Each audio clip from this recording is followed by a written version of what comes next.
Tired of the everyday routine? Ever dream of a life of romantic adventure? Want to get away from it all? We offer you Escape. Escape, designed to free you from the four walls of today for a half hour of high adventure. Tonight, we escape to a sunken city, which lies with its fabulous treasure chests at the bottom of the sea, and to the lust for gold of a crew of men who were willing to die or to kill.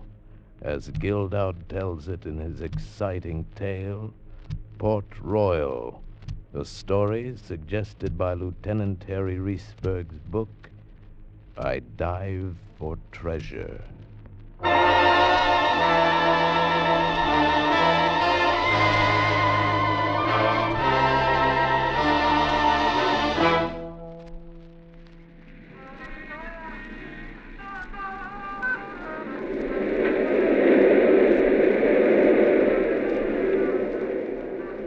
Can't you get anything else on that radio? I happen to like that particular number. Well, like it somewheres else. I just might do that. Oh, no, Crystal, I didn't mean it. I guess I'm just jumpy tonight. Here, come on, have a drink. Of that stuff? No thanks.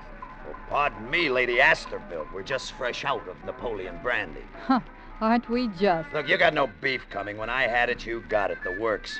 And when you didn't have it, you took it from me. Hucked the diamonds, sold the mink. So you'll get 'em back. Something's got to turn up. It should be you, dead. Look, baby, don't do me no favors. The door's not locked, you know. I know. And I think I'm going to walk through it right now. Oh, now, wait a minute. It's a break for you, Danny. Now you can keep the room single rate. Where you going? I think Benny can still find me a place in the line over at the Flamingo. You wouldn't. Just watch me. All right, go on. Kick a guy when he's down. Walk all over him. I should have known you was that kind of broad. You did. Let her go, the tramp. She's like the rest of the crumb bums. When you're up, you're Danny Quinn, everybody's friend. When the horses don't run your way, you're nobody. Let her go. Hadn't always been like it was that night. And it would be different again. How soon, I wasn't sure when a fist landed on my door. A fist that was made from the hand that had jimmied some of the best windows in New York. Hey, Danny, it's Carl. It ain't locked. What's on your mind? Hi, Danny. Hey, plenty. Where's the broad? She took a powder. Permanent? Looks like. Oh, well, you're better off. Maybe. Hey, look, I picked up something pretty good tonight, I think. I'm not in the market. Oh, now, look, Danny, this don't mean a thing to you till I get through talking. Now, listen to me, will you? Now, this could be worth anywhere to a couple of $1,000,000. Look, Carl, get off it. Whatever it is, get off of it. All right. Now, you probably never heard of a guy named Fletcher Travis, because you never get past the page with the race results. See what I mean? Me, I'm different. I case this town through the papers. I keep myself up on what's going on in town and who's in town and how I can get to it. Now, look, this Travis made himself a lot of dough breaking into sunken boats. You understand? He's what you call a deep-sea diver. Yeah. All right, you was a sailor once. You ought to know. Let me see that thing. Yeah, sure. So, I read up what he was up to, and then this afternoon I went to the place where he's giving a talk, see? Now, there's a sunken city down near Jamaica. The island, not the track. And they call it Port Royal. There's warehouses down there with gold by the ton. Travis was all ready with a boat to go down after it, leaving tomorrow. You believe all that? Well, sure I do. Anyway, he holds up this chart and says, "This is the pass key to get him in." It's something like that. So I tail him back to the hotel, I make his room number, and go in while he's eating his dinner. Well, he's got a lot of books there, history books. It's all true, Danny. I ain't kidding you. Now, this is a place for them old pirates.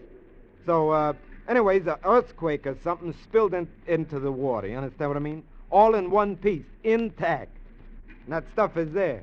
Now, we got this chart. That's the key. What do we do? Frame it? Look, you was in the Merchant Marine, wasn't you? So you head it up.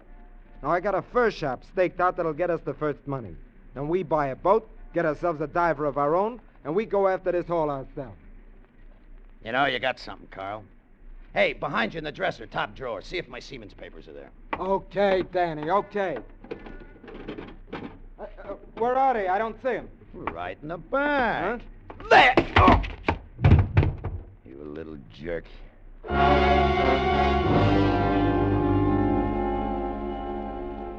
There's a difference between being a gambler and a second-story man. I know what to do with that old chart if there was anything to it. Or what I would do would be legal. I let Carlo wake up by himself and read the stories about his job in the late finals. They printed enough to make me pretty sure that the dope on this sunken city, Port Royal, was on the level. Millions. So after the police cleared out of his hotel, I went calling on Fletcher Travis. Who is it? My name's Danny Quinn, and I got something that belongs to you. Danny Quinn? Yeah, that's right. I was with some friends slumming in the Bowery. I read about you in the papers, and when I heard this guy talking about you and a chart he'd just stolen, well, here it is. Well, come in. Well, I can hardly believe it. Why, this chart here is... Yeah. I heard from this guy. It sounded pretty important. I caught up with the guy on the way out and roughed him up a little. Well, I don't know how to thank you. This chart Wait a minute. Look, it's easy to thank me. I want to cut in on this deal. I want to go with you on the trip. You go with us? Well, sure, it's in the cards. I told you, I read about you in the papers. I was interested then. Now this happens like fate. I run into the chance to get this chart back to you. Look, I'm important to you. Very important. Well, I realize what I owe you, but a salvage Look, voyage I got the is answer very... to that one, too. I was in the Merchant Marine. I'm a real deep-water sailor. I can't swim. Now, could you have made it without me, Travis? No, I guess I couldn't.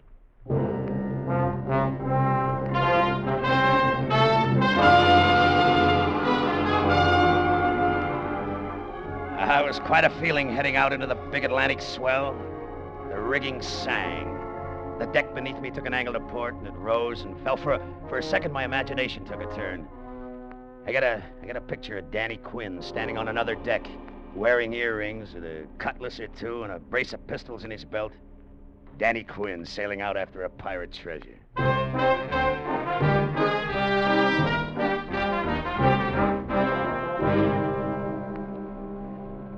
I thought it would be a good idea if we all got together tonight, gentlemen, since according to Captain Matson's estimate, it will be over Port Royal early tomorrow morning. You're still holding to that, Captain? The barometer hasn't lied to me yet, Mr. Travis. Tells me this weather's holding. That means we should drop anchor an hour or maybe two after dawn. Good. Then it's time to look at the chart that Danny recovered for us. There. The city of Port Royal, submerged. After a geodetic survey made by the British Navy, 1826. Now, look here. See the sudden jump in fathoms along this line, right here? Yeah, I see. Shallow here and deeper here. Yeah, that's right.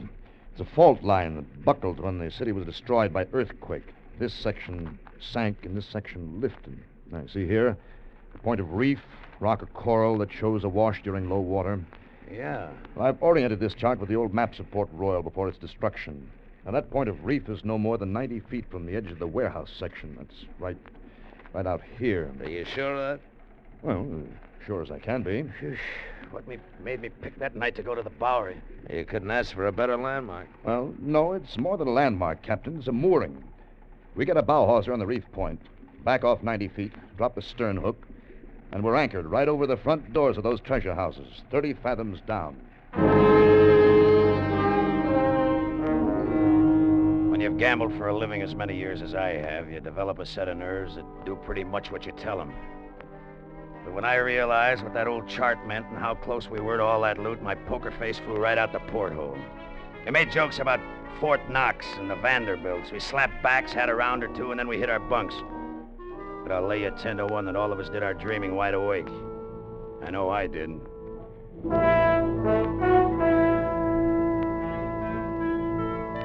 Millions of dollars.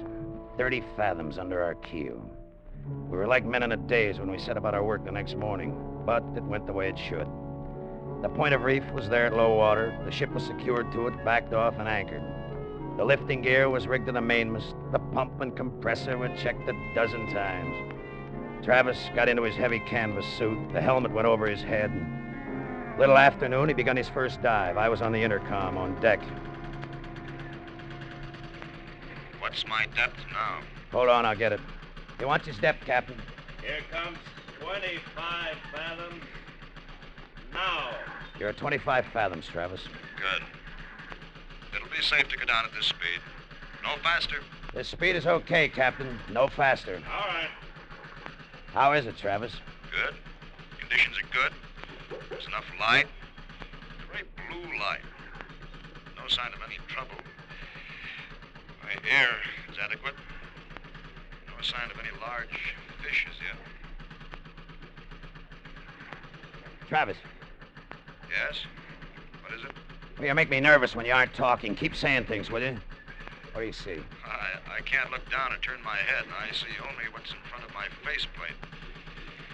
Well, I'm revolving slowly as I come down. Water's clear. All around me is that very blue light. Uh-oh. Few fish. Nothing large enough to be dangerous yet. The conditions are as good. What's my depth now? He wants his depth. Is 28 fathoms now. 28, Travis. Slow my descent. Slow it. Slow his descent. Right. I can see coral now. There's great formations of it stretching away from me. Buildings? The warehouses? Yes. Yes, buildings. Roofs. Windows. There's a street. Yeah. Must be a street in front of me. There's storehouses. He's hit it. Storehouses. We've hit it. Do you hear that, mate? Hey, I heard. We've hit it. I'm on the bottom. I'm on the bottom. All right. It's sand. It's good footing. I'm moving forward. Yeah, I'll need plenty of slack in both my lines. He needs slack. He's getting it. The winch is rolling. There's no trouble yet. Moving toward the nearest one. It's encrusted with coral. It's a building. Big one. There's a wide opening. That lets enough light in. There, it's a storehouse. I need the loading platform. He wants a loading platform. What? The loading platform, you jerk! We were too busy on deck for a while to really digest what was happening. Even after the loading platform broke through the surface and we saw the single rotting chest on it, it was too much like a scene in a B movie to believe. Then we pried it open. Lying in rows were small leather bags covered with a slimy coral crust. We took one out. It crumbled, and from it maybe 50 metal coins spilled onto the deck. They were dirty brown, but when they were scratched, bright, clean gold showed through.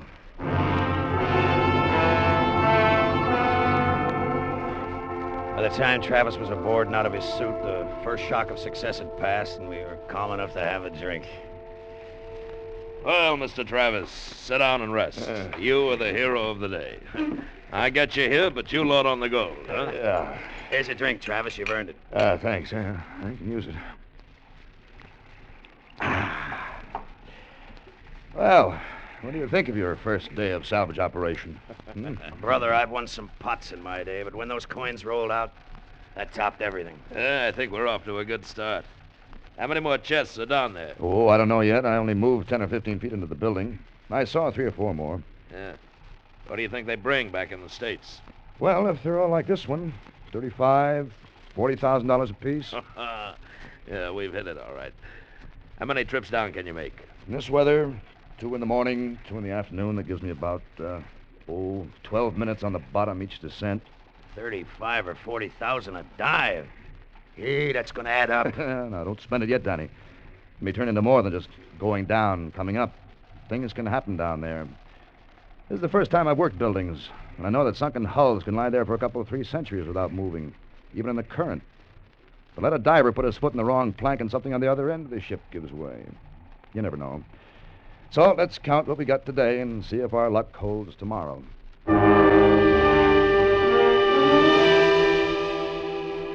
Our luck did hold, not only the next morning and afternoon, but the day after and the 2 days after that. 1 chest per dive, 4 dives per day. An average of $140,000 worth of loot a day came off the bottom. We had $560,000 in the hold.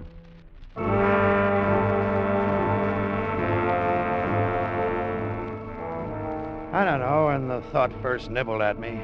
I tried to blame it on the idea that I didn't trust Captain Matson, but that wasn't it.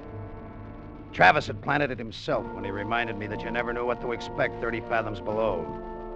The rest of it was based on the fact that Any hunk of dough looks 3 times smaller when it's split 3 ways.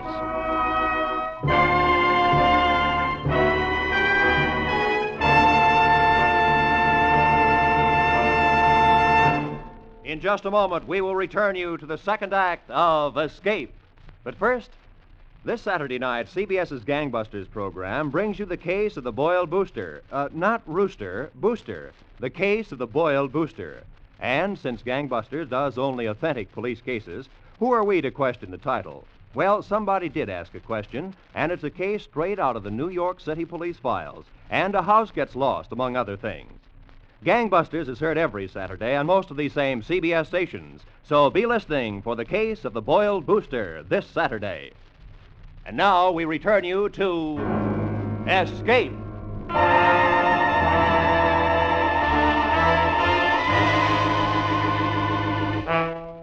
Went on like that day after day. Those chests coming up until there was enough treasure aboard that schooner to drive any man half out of his head. We were isolated out there. The island of Jamaica was just a blur off our bow. The only ships we saw were cruise liners way out on the horizon. The more I thought about it, the stronger my hunch got. The way my luck was running, I could work it out so there wouldn't have to be a 3-way split of those chests. Travis was easy. He'd just stay down there. Captain Matson and McGraw, the mate, well, they took a little more thought. But with that fortune at stake, what else was there to think about? Danny. Hey, Danny, you deaf? Hey, Danny. Oh, yeah, Skipper, what'll it be? You and your dreaming, Danny. Sometimes it's not so good to spend so much time in the future. Come on, give us a hand. Another chest is coming up. Another chest? You know this thing could go too far.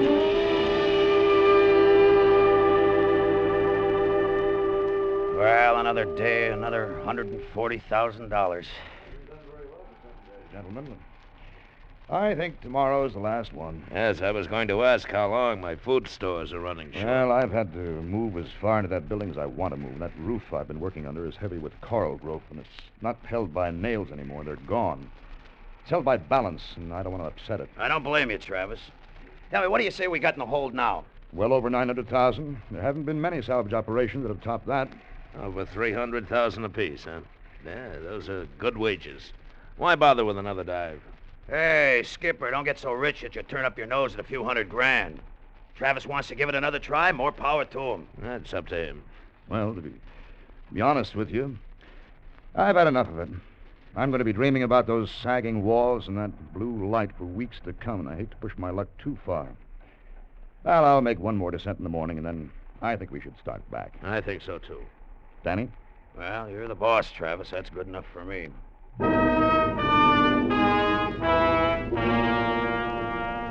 That was after evening chow. I stretched out in my cabin, but I didn't sleep. I lay awake planning. I was still awake when the mate came off watch. Hey, Johnny, wake up. Come on, it's midnight. Oh, thanks, McGraw. You can turn in. Yeah. Here, keys are on the table. There were 3 keys on that ring we anchor watches carried every night. One to the gear locker in case we needed tools. One to the lamp locker in case we needed light. And the third had been added when the treasure started to pile up. It opened the gun locker. Outside on the deck, I leaned my elbows on the rail, watched the phosphorescence rippling back from the side of the boat, and lined up the next detail. The gun locker had been equipped to take care of any possible attack, so it was an arsenal. What I needed was a Thompson submachine gun. But I wasn't about to overplay my hand by taking it out of the locker. Somebody would have noticed that. I just slipped in and unlocked the case so I could get it when the time came. I didn't think anybody'd notice that, and I was right.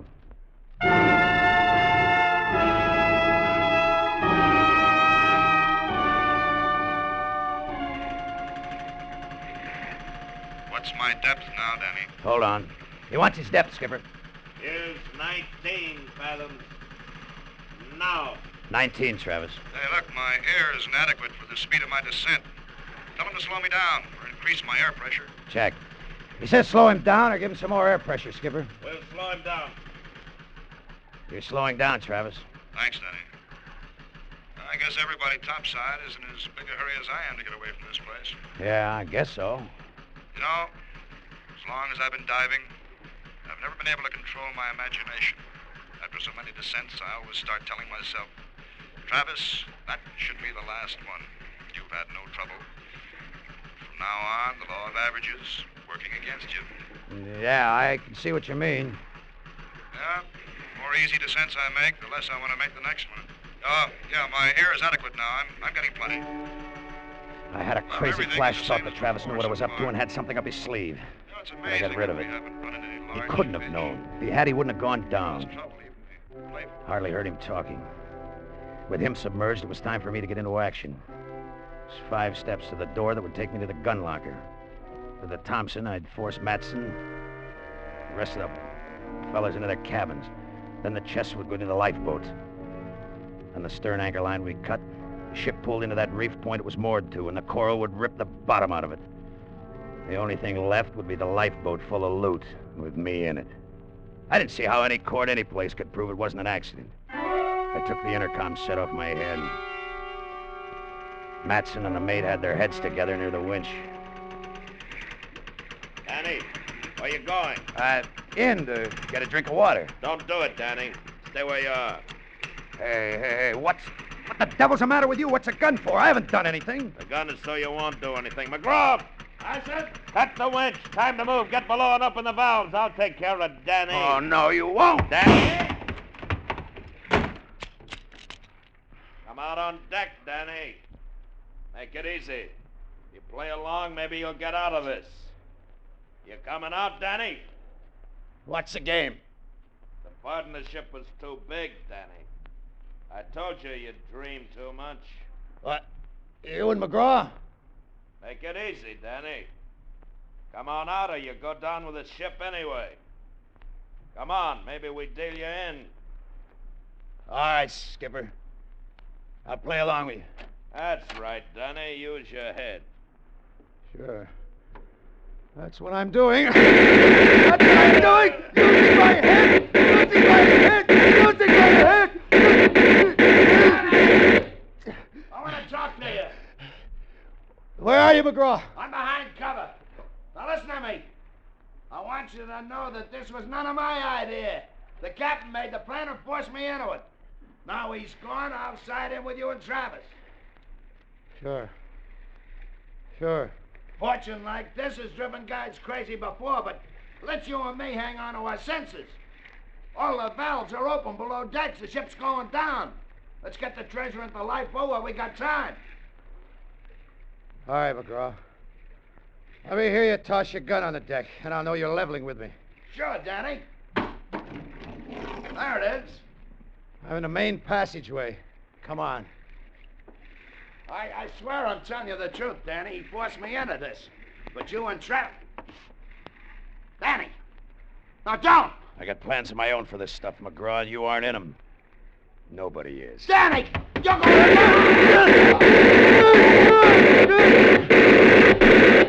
Maybe he was right. Maybe that treasure was driving me crazy. It was like I was rushing downhill and couldn't stop, just like I didn't seem to be able to stop the Thompson after I started screaming. After McGraw was gone, I went over to the main hold and tore the canvas off the hatch. I could hear the water rushing through the valves he'd opened, and it was telling me I'd have to hurry if I wanted to get those chests. I went over to the lifeboats hanging in its davits. No.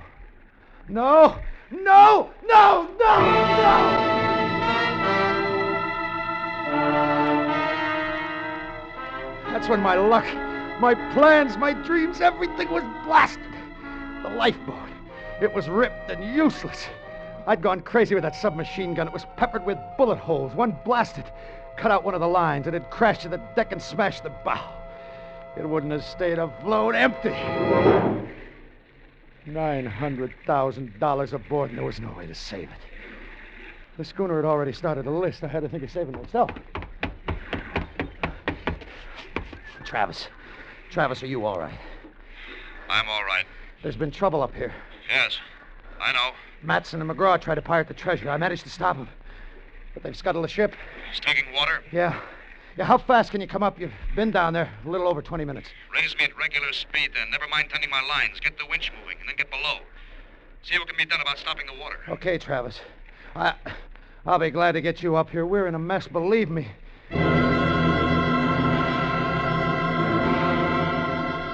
I did what he told me. I went below. But it didn't take long to see there was nothing to do down there the way the water was pouring in. I spent my time working out a story for Travis that would save my hide and give me another chance at that treasure. It took 30 minutes to get him aboard and out of his suit. By that time, the schooner was starting to settle by the stern. There's no time to talk about it now, Danny. I can see you have plenty of trouble. Well, there wasn't much I could do but kill him. Naturally, Danny. All those chests going back to the bottom. How can you tell about guys like Matson and McGraw? I don't know, Danny. Treasure hunting does strange things to people. But we're coming back after it, aren't we? I can raise some more dough. We aren't giving up, are we? I'm coming back, Danny. But you aren't. What's that supposed to mean? You left the intercom system open. I heard what you told McGraw before you killed him about your plans. That's too bad, Travis. Oh, no. Don't try it, Danny. Guns won't help you now. The lifeboat's gone. You're the sailor who can't swim, remember? You'd never make it by yourself, but I can get you ashore. And once I do, I've got to turn you in. So, you've got a choice. Come with me, or stay with the ship. Your choice, Danny. Don't be too slow in deciding. I went with him. Hanging onto what was left of the lifeboat, we watched the rest of it from 50 yards away. Looked like the schooner just got tired of fighting the water. She lifted her bow like for a last look around and then rolled over and went out of sight.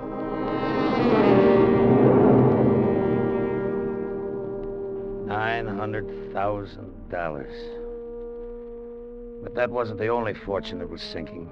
Danny Quinn's was on the way down, too. I was fresh out of luck.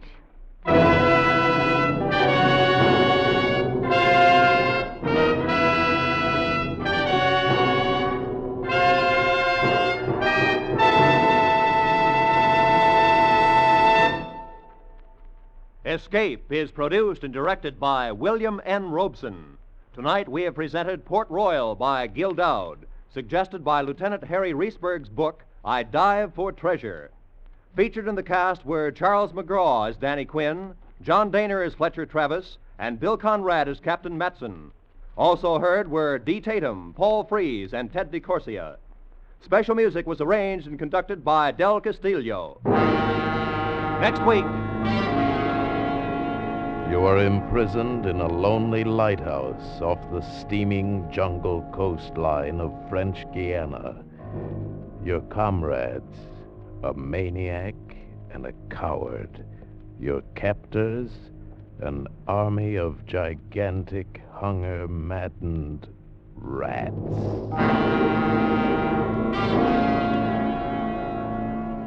Next week, in response to many hundreds of requests, we will again present one of the most unforgettable and terrifying of all escape stories, Three Skeleton Key. Goodbye, then, until this same time next week, when once again we offer you Escape.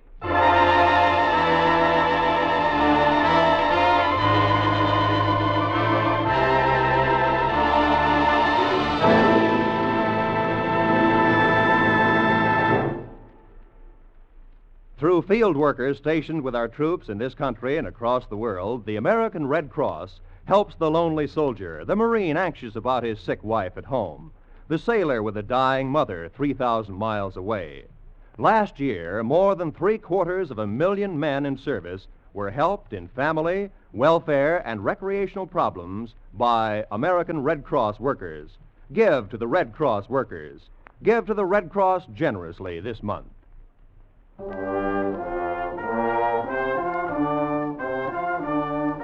This is CBS, where you meet Gene Autry every Saturday night, the Columbia Broadcasting System.